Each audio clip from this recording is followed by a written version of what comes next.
That's a picture of a blue spruce crowding over a sidewalk. And I bet when that tree was planted, it was the perfect size for the spot. But it's just a recipe for unfortunate pruning in the future.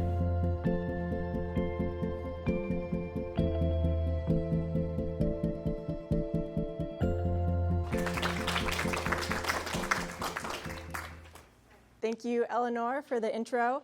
Like she said, my name is Allison. I am an arborist and co-owner at Canopy Climbers, a tree service here in Baraboo. And part of the reason I am excited and like doing presentations like this is because I enjoy the education aspect and really sharing the knowledge about trees, how they grow, how to keep them healthy. And I hope that's why you're here too, because if you can take what you learned tonight about tree planting and share it with a friend, someone you know, that builds community, and you get to keep trees healthy. And I think that's just beautiful. So something I really want you to take away tonight is that planting a tree and trees in general is an investment. Your $10, $15 sapling, $100 seedling really becomes so much more than that as it grows and matures into a shade tree that you can hang a hammock from or share root beer floats under. It can provide a safe haven and food for birds in the winter and a windbreak. So tree planting is such a small portion of a tree's life, less than 1%. But if it's done properly, it can really lead to that investment style thought process behind trees. If the tree is not planted properly, it can lead to that tree becoming a liability, prone to storm damage, or dying long before its lifespan is over. So we want to focus on putting the right tree in the right spot. And the first step of that is figuring out the location. And there's quite a bit of variables that go into this, and we'll go over some examples in the later slides where it may not have been the best location for that tree. So the first consideration we want to think about is there a road, driveway, parking lot, sidewalk next to this tree planting site? This one here, this is a pine tree planted right next to a sidewalk and parking lot. And pine trees are really low and wide branching trees. So even right now you can see it's just pushing the boundaries of that sidewalk parking lot. And this also kind of begs the question, is this space appropriate for a tree in general? It might be too small. And trees planted in too small of an area can lead to this, destruction of the man-made environment that we put around them. If someone were to go in and fix this sidewalk, they would have to shave off and cut tree roots, and that would just lead to tree failure and death in the future. Showing up kind of dark, but that's a picture of a blue spruce crowding over a sidewalk. And I bet when that tree was planted, it was the perfect size for the spot. But it's just a recipe for unfortunate pruning in the future. Next up, we want to consider what's around us. Look up, look around. Are there power lines? I see so many trees planted right underneath power lines, and they just don't have a future. The line clearance companies will come in and prune them to death, and it just doesn't really create a good aesthetic. There are lots of low-growing shrubs, or I guess taller shrubs, low-growing trees that might be more appropriate things to plant underneath power lines. This tree doesn't have much of a future, and if someone paid to have that tree planted, purchased that sapling, they're going to have to pay to get it removed. This is pretty common around town, especially with the arborvitaes. You see these beautiful, tall, green arborvitaes that dwarf the houses that they're planted in front of. Some concerns that come up with trees that are planted too close to houses are structural. The roots can push into the foundation. There's a greater chance for house damage to happen as that tree grows and some branches are lost in storms, as well as airflow issues. There's a lot of mold that occurs behind trees like this when they're planted too close. Another example of that, keep in mind the mature width or height of any tree you're planting. And it might look a little wonky out there by itself as it grows and matures, but once it does, you'll be really thankful that you really appreciated its size requirements even when it was small. Construction is a big one. Compaction is really one of the biggest issues that trees suffer from construction equipment.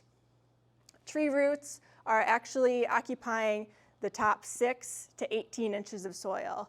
They really don't go a whole lot deeper than that. On occasion, trees will send down sinker roots to help stabilize them as they dampen in the wind. But really, a mature tree does not have a deep taproot like most people think. Something that happens if trees and the tree roots are compacted or cut from construction is tree failure by uprooting. And you guys probably saw this a couple years ago, the summer storm that especially hit 2nd Street really hard. There were quite a few trees that were uprooted, and they were next to suspiciously new driveways. So that's something to keep in mind as you're trying to find a planting site. You want to make sure that you think about future construction that might happen there. Do I want to put in a new asphalt driveway? Is the city thinking about expanding a sidewalk into this area? Is this where my new remodel addition is going to go? Because that could impact what sort of equipment is driven around the tree. And even if the tree isn't in that spot, if the construction equipment goes by it, that soil compaction really impacts the tree roots. Next up is underground conflicts. So a tree's roots are really advantageous, and they will go anywhere there's water, and that means plumbing, sewer, and they'll even bust into electrical pipes as well. And that's just an expensive issue that would be nice to be avoided. So the best way you can do that is call Digger's Hotline, have any of your lines marked, identified, so that you aren't planting where those underground lines or pipes are. One thing to note, the Digger's Hotline is only responsible for the public utility area, and that is usually the street to the front of your house. Anything that is in your backyard or beyond, if you suspect there's underground wires, that's where you would need to call a private locator if you're unsure where those are. It would be no fun to dig into an electric line. So this next set of things to consider are I guess the last one is light posts and road signs. Here's another spruce tree. People like planting them without thinking of how wide they get. It's already being pruned up for visibility at that stop sign, and there's still power lines above it. So just keep those things in mind. All right, this is the next things to consider, more specific towards the tree species that you're planting. Sunlight and wind direction. Sunlight, most trees require a full sun, which is about 6+ hours.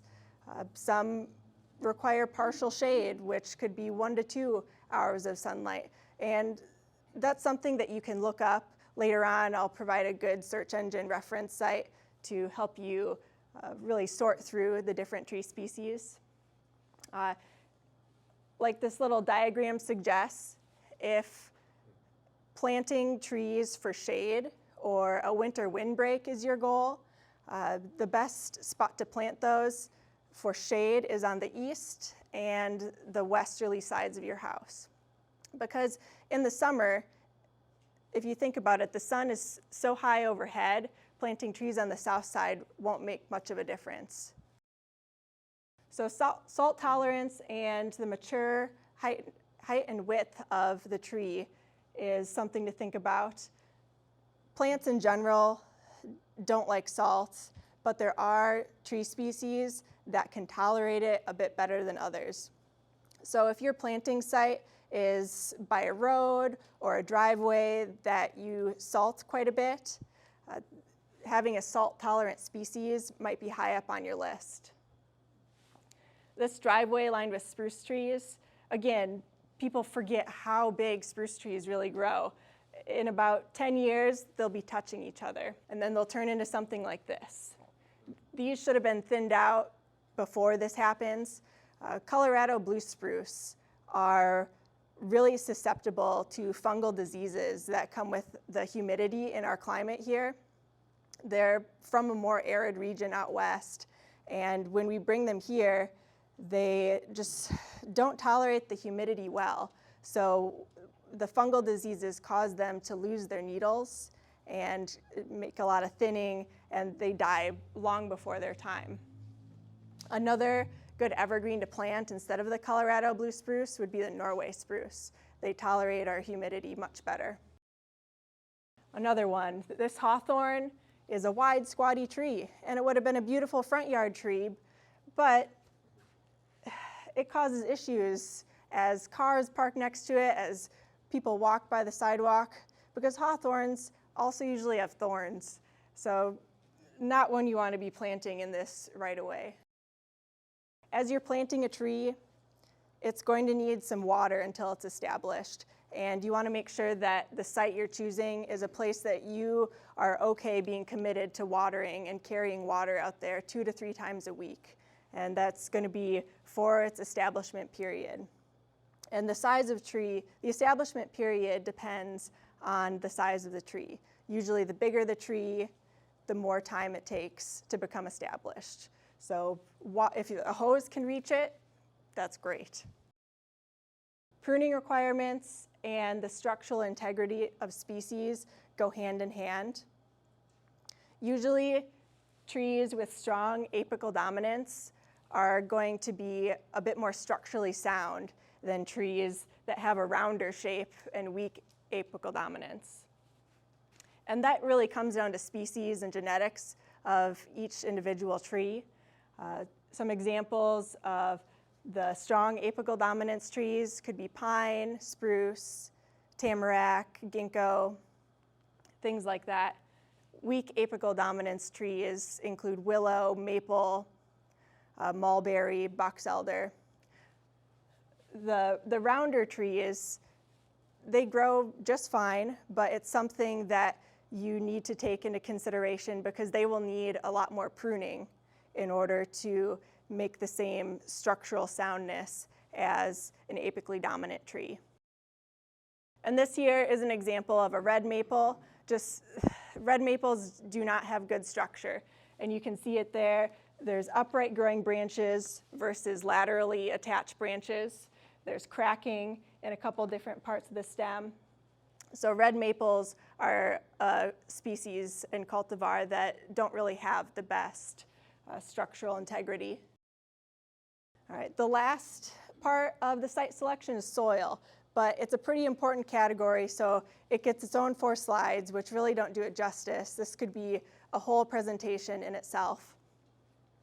But just a general overview, soil is an ecosystem of insects, earthworms, nematodes, fungi, bacteria, and other microbes.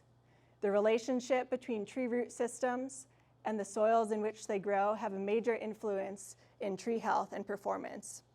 And you can see that in newer build communities where there have been a lot of construction equipment there and compaction happening.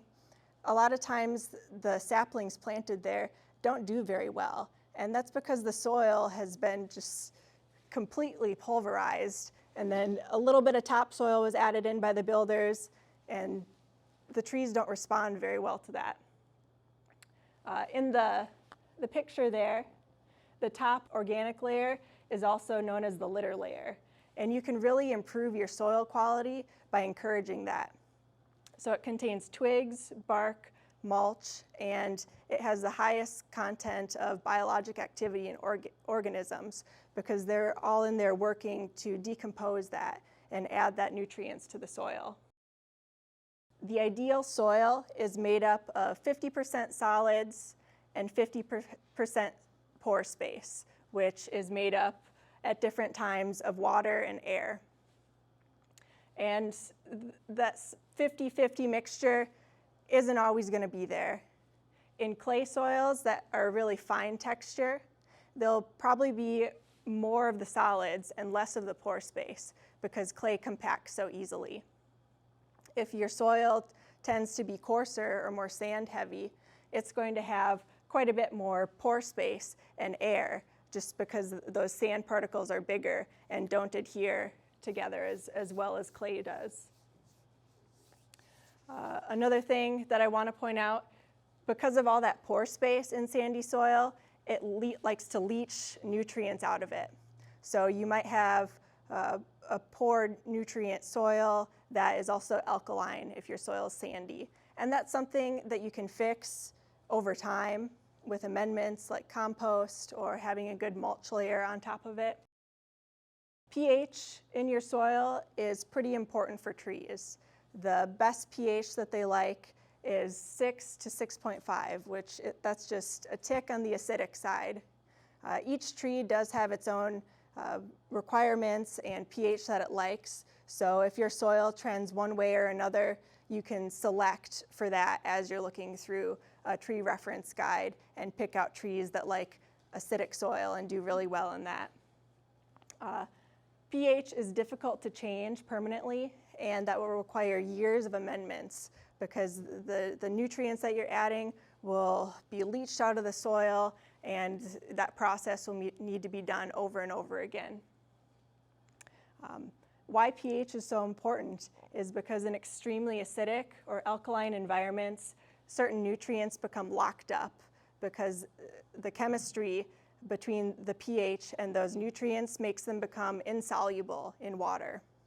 Trees uptake their nutrients through water, and if they can't access those because of the pH, it leads them to become iron deficient, for example, which results in chlorosis, and the visible sign of that is yellowing leaves. One thing, I do not recommend those little prong pH soil moisture readers. They're not very accurate. I think it's just a waste of your money. Something I do recommend, though, is a soil test kit, and it's $12 to $15, so approximately the same price as those probe meters, but you can get a lot more specific data from these, and your soil amendments can be data-driven instead of just guesswork, which is really what you want to do in the first place. So this soil kit in particular does give recommendations based on your results of what type of amendments you can add to your soil, but some ones that you could find at home or access easily are lime and ash, coffee grounds, manure. Those things are pretty accessible in this area. One thing, as we're talking about this, it's not recommended to make any amendments as you're planting the tree, just because these roots are going to be small, they're sensitive, so you really risk burning those roots with your fertilizing or soil amendments. So make sure your amendments are done prior to planting by a few months so they have really some time to settle in and leach out some of the higher powered things, and fertilize 6 months to 1 year after planting, really only if it's necessary. Okay, picking out a sapling. So when you're at the nursery, you'll see several different kinds of saplings. The first two, seedlings and bare root saplings, are pictured here. These are usually grown in a coconut coir or some type of planting medium, and then they're whisked out of that to the nursery where you buy them. Container plants or saplings are grown in containers for their entire life. Ideally, the nursery will be transplanting them to bigger pots as they grow. These are pretty susceptible to circling or girdling roots, which we'll talk about a little later. The balled and burlap, or B&B trees, they're grown out in big fields. So this is kind of what you think of when you think of a nursery, just the rows and rows of trees planted in the ground. These are usually going to be pretty big because they'll require a tree spade to come in and slice and pick them up out of the ground, where the workers will then wrap wire and burlap around the root balls to help hold them together. So when you're at the nursery, be picky. It's okay to sort through the 20 saplings or whatnot as you're trying to find the right one. The quality saplings will have a higher survival rate post-planting. They'll have greater longevity. A good sapling reduces the period of time needed to establish itself in the environment. And that's important because the faster they can establish themselves, the less time you have to spend watering them and taking care of them. It also reduces the likelihood of storm failure. And that's just because you're looking for trees that have good structure at the nursery, fewer structural defects. So some things you want to look for to be able to help you filter out some poor quality trees are any wounds that might be on the saplings. And these could look like tears from pruning cuts or injuries or wounds to the trunk. These could also be poor pruning cuts. And the picture's a little blurry, but the top one is a flush cut. And it's quite a bit bigger than the bottom pruning cut. What a flush cut does is it cuts off the branch collar. And within the branch collar is special chemicals that the tree uses to initiate that healing process and create that new healing wood to close off the wound. The bottom cut still has that branch collar, and it'll be able to heal itself a lot faster than that top cut. When you're looking at saplings, you want to choose for good branch structure. And again, we're looking for that single stem, apically dominant tree with smaller lateral branches. Ideally, the lateral branches should be about 50% the size of the main central leader. Saplings with multiple stems growing upward, competing with each other for that dominant status, those are ones that you should avoid. Some amount of pruning can be done to these to help them mature into more structurally sound trees, but if you can find a good single stem one, that would be ideal. This is just another example of smaller saplings, what they might look like, so you have an idea of what to look for. The trees on the bottom are going to have that single trunk with smaller lateral branches. That's ideal. If they have multiple branches, tight Y-shaped crotches, some of that is species dependent, but usually you want to select the other ones. A real life picture, so you don't have to look at the illustrations the whole time. The tree on the right is a really good single stem lateral branch tree. The tree on the left is what we call codominant, and that's not something that I would select to put in my yard. Root defects. These are really important because the roots are what help keep your tree alive and healthy. In order to find those root defects, you want to identify the root flare and the topmost root. So when you're at the nursery, it's totally okay to use your hands and excavate back the dirt that's at the top of the root ball. And what you're looking for is where the trunk starts to widen a little bit and flare out. And just below that, you'll find the topmost root. You want to make sure that that topmost root is no more than 2 inches below the surface of the root ball. And that's really important because usually trees from nurseries have been transplanted so much or moved around that by the time they get to you, they're going to be buried a little bit too deep.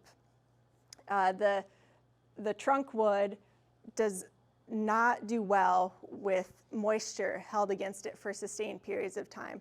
That can lead to diseases, cankers, rots. So the more you can find a sapling with the root flare and the topmost root towards the top is ideal. Another thing I want to point out, the root ball in the top picture, because it's not planted too deep, it's allowed to capitalize on the space the entire root ball provides. So you're getting a lot more root structure when it can utilize that space. The tree that's buried too deep, it isn't able to use all of that space to create roots in. So circling, girdling roots are much more common in container-grown trees. because what happens is when their roots grow out laterally, they hit the edge of the container and then circle back in and become root bound. And you see this a lot with tomatoes or other plants that are going into your garden.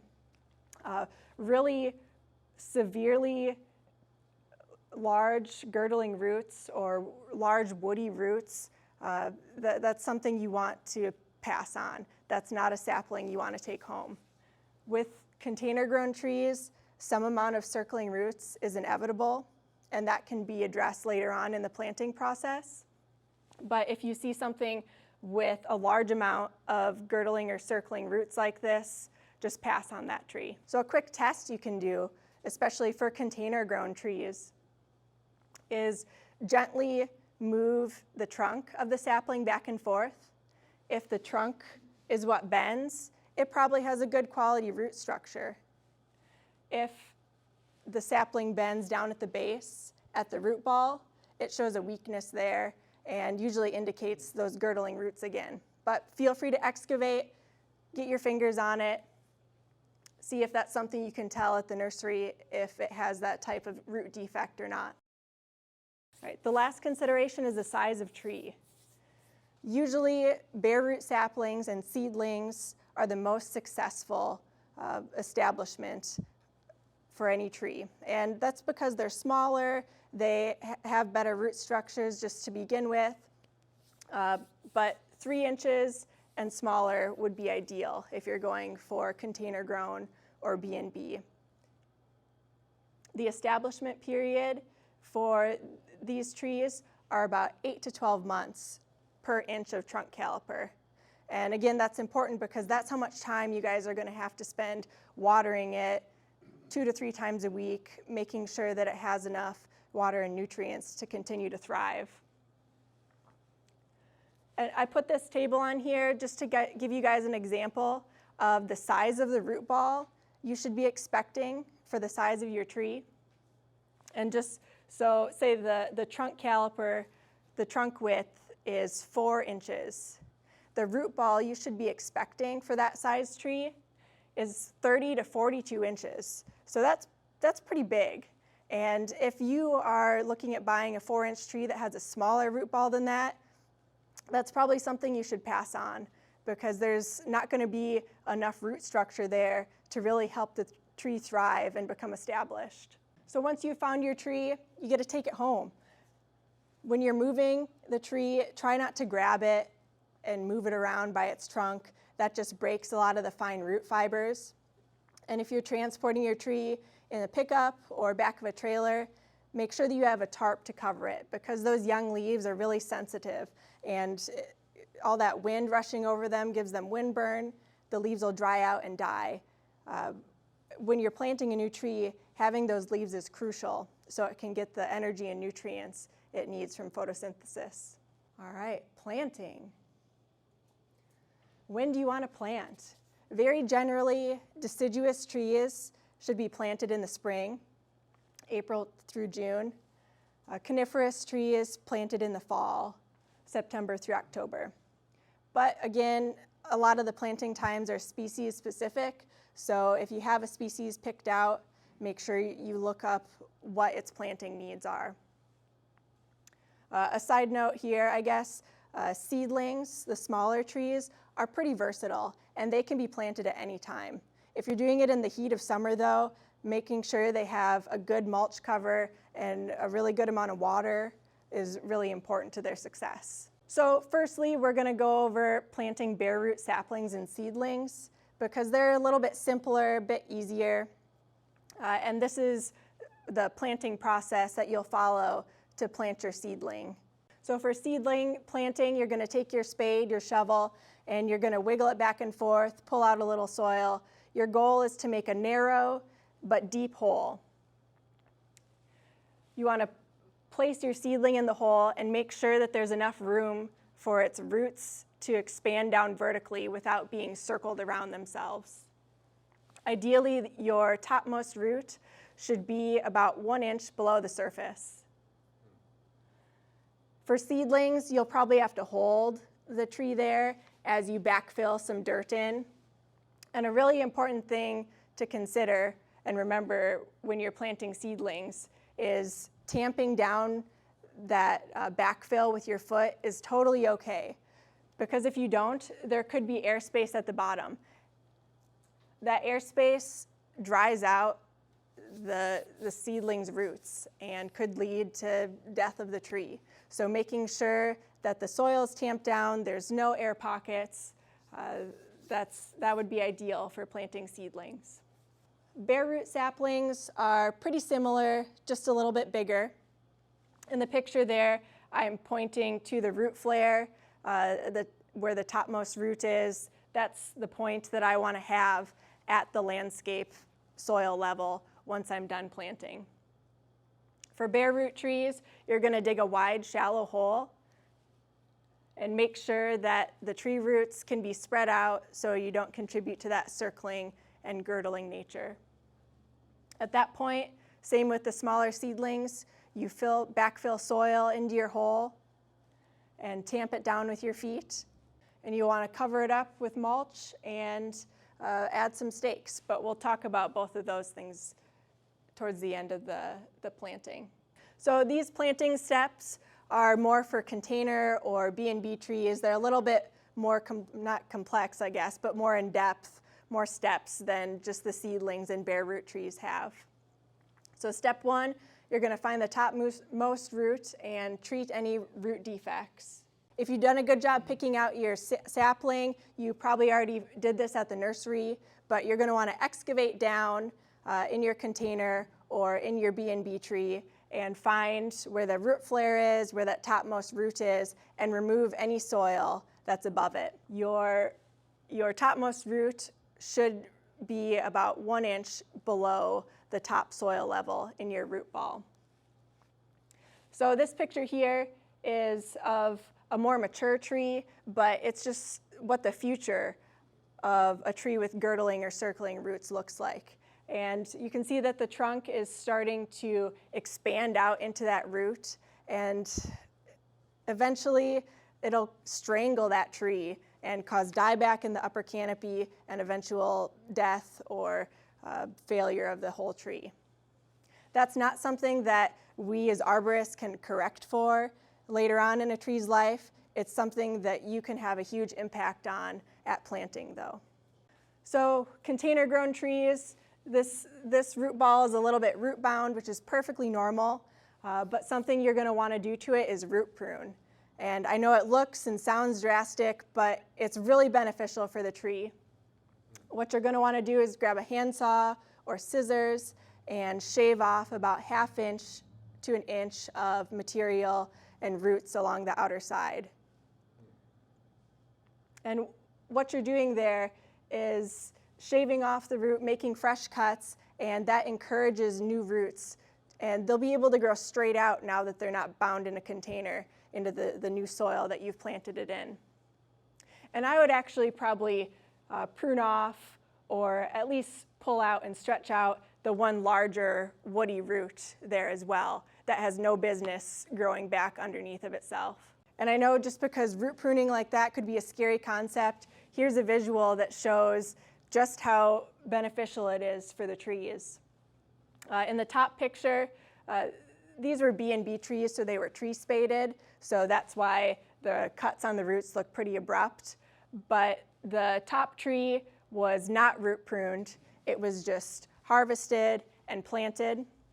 This bottom tree was root pruned before it was planted, and that creates a lot more fibrous, dense, smaller root tissue to grow, and that's exactly what you want. It helps establish the tree faster, there's more roots for nutrient uptake, so root pruning is a good thing. So after you've root pruned, you're going to want to dig your hole. Again, make sure you call any locators necessary before you dig. You're going to measure the distance from the bottom of the root ball to the top. You're going to dig your hole about 2 inches shy of that, because at the end you want your root ball to stick above the soil 1 to 2 inches. Once your hole's dug, you can go ahead and place the tree in the hole. Avoid moving by the trunk and try to slide it along by the root ball instead. This tree specifically, the hole was dug too deep, And that's fine. Just pull the tree out of the hole, add some backfill soil in, stomp it down with your feet, and put the tree back in. So it was dug about 5 or 6 inches too deep below that landscape soil level. Once your tree is at the correct height, you're going to want to straighten it. This is where it's helpful to have a second person, someone to be the eyes, and someone to hold the tree, make any adjustments necessary, and they can pack dirt in underneath or on the sides to help support that tree and keep that straight and level that the second person tells them. The next step is to remove any synthetic materials. This is more applicable for B&B trees.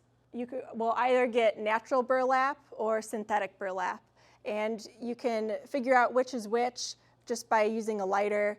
Natural burlap will burn. Synthetic burlap is plastic, and it'll just turn to kind of a goo. If you have natural burlap, you can just remove the burlap from the top of the root ball and around the trunk. It'll eventually decompose and break down as it sits in the soil. If you have synthetic burlap, you're going to want to remove all of it. Cut out as much as you can with scissors. You want to do this because it does not decompose. It's plastic-based, so as the tree roots grow out of it and they start to increase in diameter, they're actually girdled by the synthetic burlap fibers. The last step here, using wire snips, you want to cut out the wire basket that's supporting the B&B tree.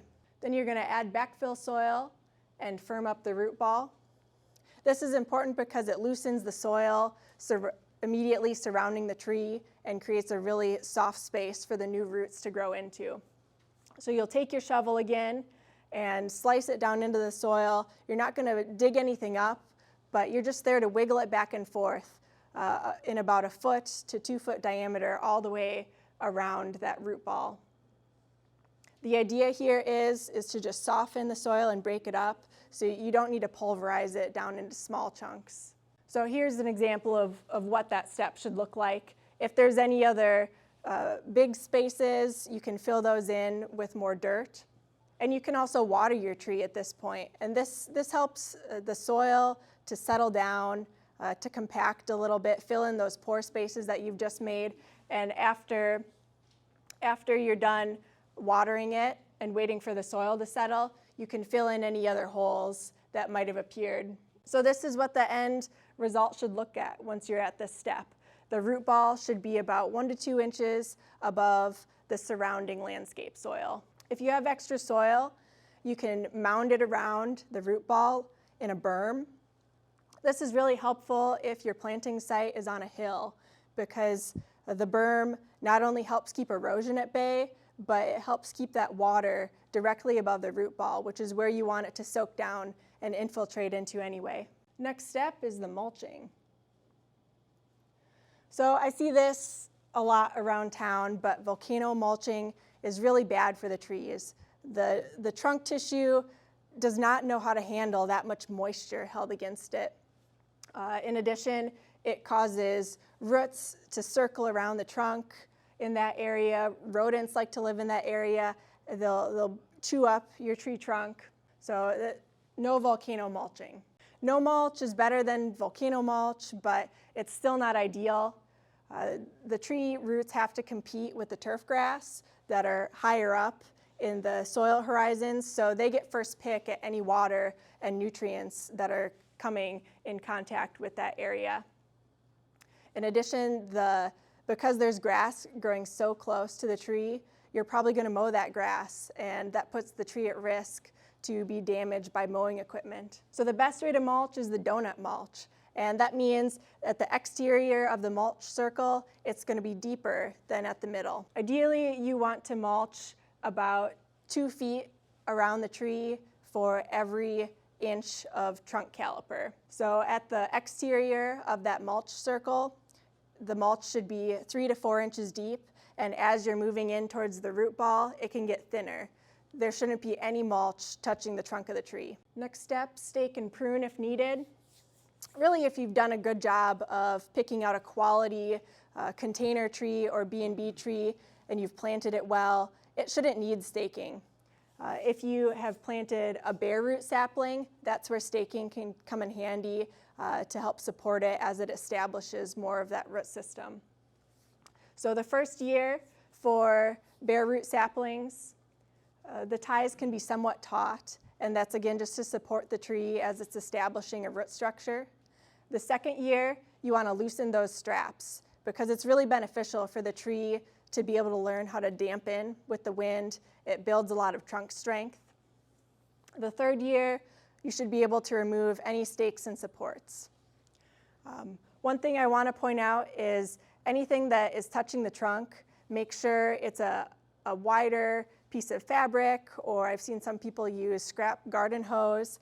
Try to avoid using anything thin diameter like rope against the trunk of the tree. The more area you can distribute that pressure across, the better. Otherwise, it might create a trunk wound. Yeah. Protecting the trunk. If you don't do this, your saplings could fall prey to a deer rubbing its antlers against it, or hungry rabbits at this time of year. Rabbits can really do damage and completely girdle a tree and kill it. However, I don't recommend this corrugated plastic trunk covering. It doesn't allow for airflow, and you can see here there were some spongy moth egg sacs that were deposited inside of it. They thought it was a great protected place, and we just don't want to encourage that type of thing. What I do recommend is using hardware cloth, chicken wire, or construction fencing. And that creates good airflow around the trunk. It's pretty visible, so you can see if the trunk is starting to outgrow that protective wire. And make sure you check them every year, because sometimes the trees go really fast, much faster than we anticipate. And losing a sapling to girdling from your protective wire would be pretty sad. Pruning at planting. So it should be limited, but you can do it.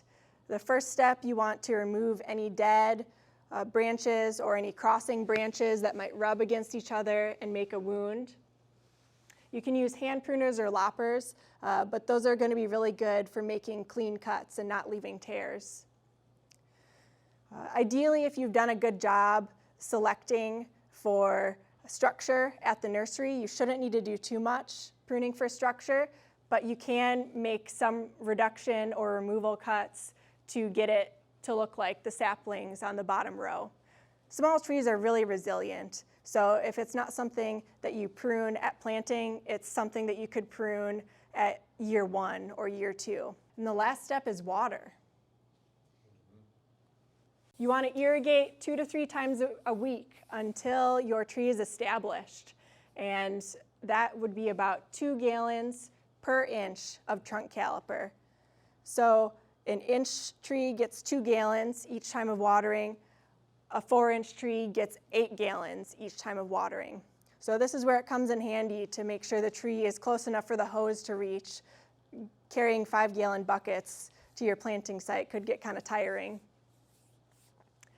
The establishment period is the time it takes for a tree to regenerate enough roots to stay alive without irrigation. So again, smaller trees like bare roots or seedlings are more successful, but they also establish themselves quicker. So it's a lot easier for homeowners to manage and keep up planting smaller trees. Something that you can do to help with the tree's uptake of nutrients and water is increase the mulch diameter as it grows. And that just helps reduce the competition from the turf grass, and you can continue to water out in a wider area and know that the tree itself is getting that water. Avoid using fertilizer at planting. If your soil does require it, you can fertilize at 6 months to a year. We really want to avoid burning those young roots. Watering frequency is more important than volume. So really getting out there 2 to 3 times a week, watering your tree is so much better for it than watering once a week or once every week and a half, 2 weeks. And they do make these watering bags where if you don't think you'll be able to make it out there that much, you could invest in these and they supply a slow trickle of water to that tree. So I did pick out my 10 favorite trees, or trees that I thought did the best in this area that I wanted to share with you guys. But first, I wanted to talk about a really good reference search engine site. This is the Morton Arboretum, mortonarb.com. And if you go to the top bar, Plant and Protect, you can search trees and plants. Once you're there, you want to click on the More Filters option, and this sidebar comes up. And this is where you can enter in any site-specific considerations that you had, the salt hardiness of the plant. If you had a certain size restriction, you can select for small trees, large shrubs, large trees. So this is a really great resource when it comes to picking out trees. The first tree I want to share with you guys is the Kentucky coffee tree. It's a large tree coming in at 60 feet tall. It's got a slow growth rate. Something nice about it is there's no known pests or diseases, and it has some beautiful white flowers in the spring. The male trees are seedless, otherwise you'd have to deal with seed pods, which are poisonous to humans, but it does tolerate most soil areas, and it would be a good roadside tree because it tolerates salt. Next up is the bur oak. I think a big, beautiful bur oak is just the most majestic thing out there, but they are really big trees. They have a wide spreading canopy, 70 feet tall, up to 60 feet wide. They're a really slow growth rate, but what's great about them is they'll tolerate most of the soils in this area. And we have the eastern red cedar. This one has a lot of different size cultivars, so if the full-size tree isn't what would fit your space, make sure you're checking the tags at the nursery, because there are small 4-foot high cultivars to 10-foot high cultivars. So this one you can adapt to your space. It's deer resistant, well, as much as is possible, salt tolerant. It is prone to cedar rust and bagworms, but those are things, if the tree is small enough, you could pick off by hand, and that would be a good disease mitigation. Next up is river birch. This is a medium-sized tree at about 35 feet tall, 20 feet wide. It's got a pretty fast growth rate, and because of that, partially, it doesn't have the strongest structure or wood. So while it's a beautiful tree, it's got great exfoliating bark, it's probably not something that I would want to plant close to my house or any other structure. Next up is shagbark hickory. It's a really big tree because it's could be 70 feet tall, 40 feet wide. It's a really slow growth rate, but it's got impeccable structure, so it's a pretty safe and strong tree to have next to buildings. Another smaller tree, the amber cherry, it comes in at about 35 feet tall. It's a medium growth rate. It's intolerant of heat, so I would recommend planting it in a partially shaded area if that's the site that you have. It has beautiful berries and flowers in the spring, and it's adaptable to most soil types, so that's really nice. I really like the tamarack. It's pretty unique because it's a deciduous conifer, and what that means is it loses its needles each year. So it becomes this beautiful yellow color in the fall, loses its needles, so all you can see on the branches are tiny little rosebud-shaped pine cones. It's beautiful. This tolerates wet soil and clay-rich environments. It's a swamp tree originally, so if you have a site that has runoff or it's just pretty wet, doesn't drain out well, this could be a good tree for you. Another smaller tree is witch hazel, about 15 feet tall, medium growth rate, tolerates a bit more alkaline soils and road salt. What's great about this one is it flowers, beautiful yellow flowers in October, and they stay on for most of the winter. There's no known pests and diseases for this, which is pretty unique for a tree of this size. Then we have redbud, another smallish to medium-sized tree. This one is short-lived, though, so it gets these beautiful purplish pink blooms in the spring before it gets leaves. It's one of the first things to bloom, but it only lives about 20 to 25 years. If you get more than that, you're very lucky. They're a pretty sensitive tree, so if you do any pruning, it should be done when it's dormant. Verticillium wilt is a fungus that they are pretty susceptible to, and once it gets verticillium wilt, it's just on a slow decline. That happens if there are pruning wounds that occur during moist or really humid times when those spores are coming up out of the ground. It can get into a fresh wound, so only prune these ones when they're dormant. This one is a smaller tree coming in at 20 feet tall, a little wider, 15 feet wide, medium growth rate, adaptable to most soil types, intolerant of salt and drought. So if this is your tree selection, make sure you're planting it further away from the road so that the salty runoff doesn't get to it. It's another one that flowers right away in the spring before it gets any leaves. The birds love it, the bees love it, the berries are edible, so this is a great small tree.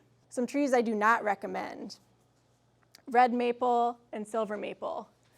They both tend to have poor structure and they're prone to storm damage. Silver maples especially are prone to cavities and storm damage from that. The silvers are also really fast growing, and if they're next to your house, it would be beneficial for you to prune them often to help create that really good structure within the tree. Blue spruce, we talked about a little bit already. They're prone to fungal diseases since they aren't adapted to our humid environment here. I would recommend a Norway spruce or a black spruce if you wanted to plant one of those. And cottonwoods and poplars, they're in the same family. Poplars are fairly short-lived, but they're fast growers and they have brittle wood. Same with the cottonwood, a really fast grower. It gets too big for its space really quickly. They're dirty trees, they drop a lot of branches, and they're prone to storm damage. One caveat I will make though is for the Lombardy poplar. I think there can be a really good application for those trees because they're vertically growing trees, they're columnar. So if you want a fast-growing windbreak while the spruce trees that you've planted begin to mature, the Lombardy poplars could be really good for that. And some takeaways that I want you to go home with is plant for diversity. If you really liked the looks of the Kentucky coffee tree, don't go out and plant 10 Kentucky coffee trees because like we've experienced with emerald ash borer, if you have a lot of ash trees, they're probably all dead now. So having diversity is really important to contribute to your own personal forest within your property. Pruning young trees is really imperative to their health and structural integrity as they grow. So I really recommend if you do plant a sapling, make sure you're getting it pruned a few times between 10 to 20 years of age. We as arborists can really do a lot to help influence the growth of the tree, and it's something that we would love to do more of. It's a lot cheaper for you as the homeowner, pruning trees when they're young versus trying to cover the bill for storm damage from a larger tree later in life. Lastly, this website, treesaregood.org, is a great resource. It's put out by the International Society of Arboriculture. They have great tree owner information for you homeowners about planting, mulching, pruning, etc. And they also have really good educational activities that kids can get involved in and get their hands dirty too. All right, and that's all I have for you guys.